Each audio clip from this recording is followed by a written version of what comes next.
Она пережила войну, фашистский плен, собственными глазами видела, как Кёнигсберг становился Калининградом. Но победить окопавшиеся в кабинетах бюрократов получилось только ценой собственной жизни. Ветеран ВОВ Мария Павловна Ларионова пробыла счастливым новоселом всего 2 дня. Она так и не побывала в новой квартире, которую власти обещали ветерану 10 лет. Иногда кабинет чиновника штурмовать даже сложнее, чем самую неприступную крепость, даже если ты ветеран и не понаслышке знаешь, что такое война. Квартира ценою в жизнь. Это реальность города Полесск.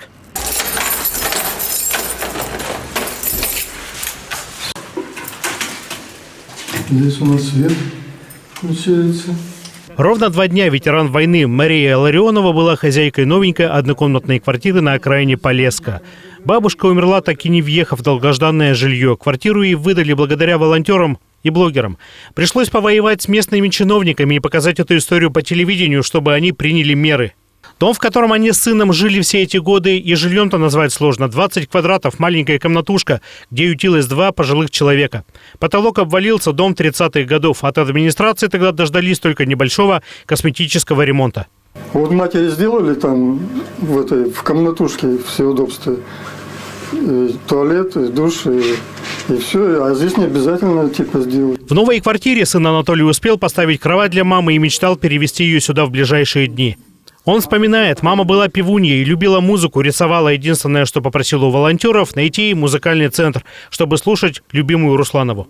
Услышит песню, да, и все, она уже 1 раз услышит, наизусть помнит. И поет уже сама, таким же голосом. Представляешь? А поет как Русланова. В годы войны Марии Павловне было 21. В то время она жила в Белоруссии. Там особо зверствовали фашисты. Женщина часто вспоминала историю, которая современных людей вводит в ужас. Когда немцы пришли в деревню, Марию заподозрили в связи с партизанами. Собрали всех жителей и хотели ее прилюдно повесить. За девушку вступилась соседка, взяла вину на себя. Женщину расстреляли на глазах у всех. И таких историй из военной жизни было много, вспоминает сын, но это не сломало ветерана. Расстраивало ее лишь одно, что власти про нее забыли. Эту квартиру она ждала 14 лет и не прожила в ней ни 1 дня. Ну, лучше мама жила, конечно. Квартиру, дали квартиру. Вот. К концу жизни, считай, она успела, не знаю, вот только квартиру дали, и все, и помирает. Сегодня Марию Павловну похоронили на местном кладбище. Родные и близкие вспоминали ее добрыми словами.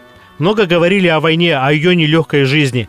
А когда мы пришли в ее новую квартиру, на балконе увидели ласточкино гнездо. Считается, что здесь может поселиться душа человека. Денис Кёнигсберг, Александр Каптур, служба новостей «Город».